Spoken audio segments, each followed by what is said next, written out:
Obama begins his 50th day in office on Tuesday. Any fair reading of his first 50 days says it's been an active presidency. But is it on the right or wrong track? Is the opposition right or wrong? And is it doing everything it can to make him fail? We'll take a look at all that. With me now is one of the newest members of Congress. U.S. Representative John Adler is a Democrat, a veteran legislator in New Jersey. He now represents the 3rd Congressional District, which includes parts of Camden, Burlington, and Ocean counties. Congressman, thanks for being here. Appreciate it. Steve, great to see you.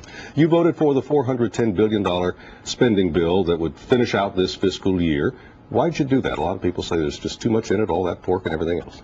Well, I see some of the things in it being very, very valuable for people in New Jersey. I see beach restoration that will protect Long Beach Island from the devastation of the waves coming in, taking out homes and wiping out an economy that really is the economic engine of Ocean County. I think it's a very good thing. That's the sort of thing that government has to be a part of if we're going to save our economy. I don't want government to be spending more money in normal times.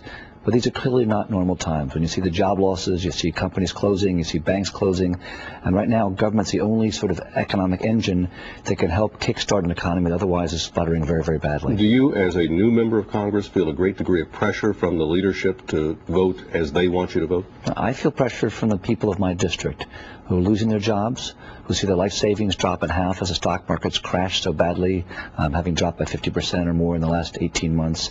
I worry about family businesses that are being wiped out. I worry about people not thinking their kids will have the better opportunities that they had growing up. And so I worry for those people, and that's really the sense of urgency I take with me to Washington. Do you get a sense as when we're going to know when the bottom is, or what sign there will be to tell us that we're at the bottom? I think we're not quite there yet. You've seen the job losses of the last 5 or 6 months, and particularly the last 4 months have just been staggering numbers. But they're a lagging indicator. Do you have an indicator? Would it be the stock market or something else that says we've hit bottom? Not all the signs are going to show bottom, but we have hit bottom? Yeah, I think some of the credit markets, when we see banks lending to other banks, when we see banks lending to credit-worthy businesses and credit-worthy individuals on a more open basis, I think that's the best indicator that we'll be starting to grow back up. Well, you mentioned the credit crisis. Warren Buffett said the credit crisis, coupled with tumbling home and stock prices, has produced a paralyzing fear that's engulfed the country. The president's been accused, at least up until recently, of contributing to that by the words that he uses, like catastrophe, and saying that things may not get better this year, that sort of thing. Do you agree with that?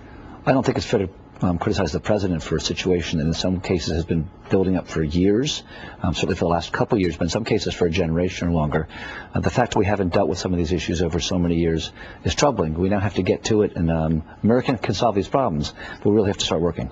You also supported the America Reinvestment Recovery Act, the stimulus bill. Senator McCain said it amounts to generational theft. I was surprised to hear him say that. These are the biggest tax cuts America's ever had. Much of the tax cut will go to small business, which has traditionally been the economic engine of our country.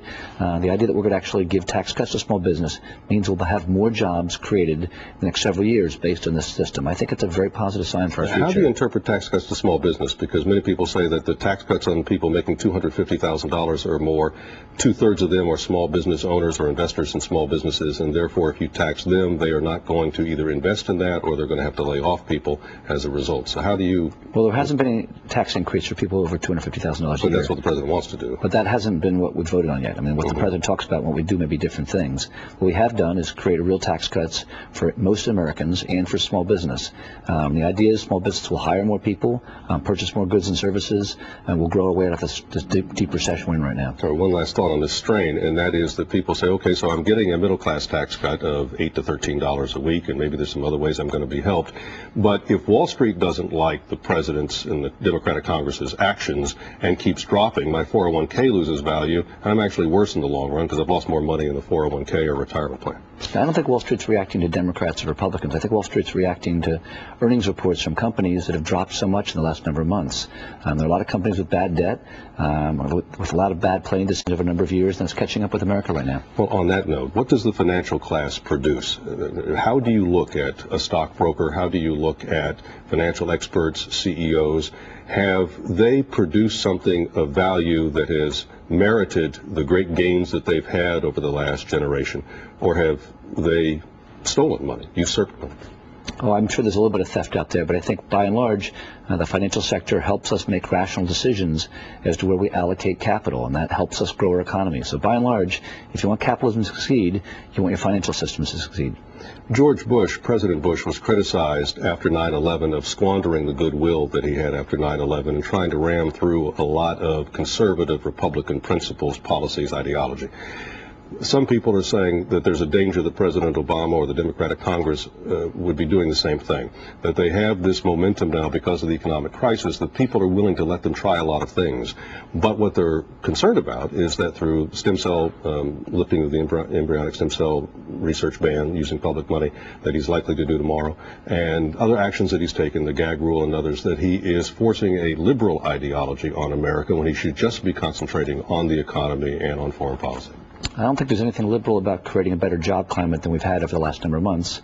I'm sure it's a very positive American idea to solve a health care crisis that's been ignored for too long. That's why big business, small business, senior citizens, and labor are all coming together saying, solve this health care crisis that's been weighing down our economy and cheating people out of the best health care outcomes that we deserve in America. I think we can build our way out of this problem. This isn't liberal. This isn't conservative. This is about making a better, stronger, more prosperous America. You're not worried about the social aspects that he's been doing of this? You think that's small potatoes compared to... I'm worried about business thriving once again, families thriving once again, and people having an optimistic future. But we'll be able to do this.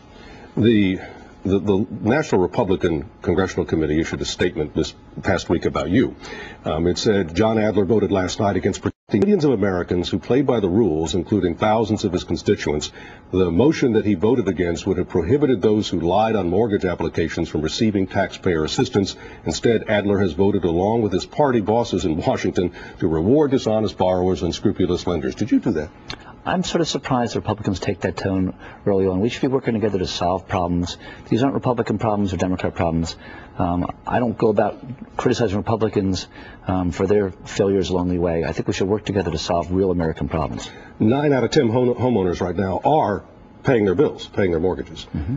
Many of them are concerned that somebody's going to get bailed out that shouldn't get bailed out.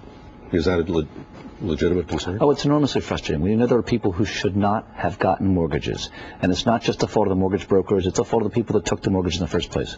Having said that, as my property value has dropped so much in the last year or so, as yours has, as everybody else's has, we have to find a bottom in terms of housing prices, because that's our biggest investment. And we have to find a way to build up those investments rather than see negative equity really overwhelm our personal net worth. We'll continue in just a moment. More with Congressman John Adler and later Pennsylvania State Senator Pat Brown, a Republican and finance expert, when Live at Issue returns.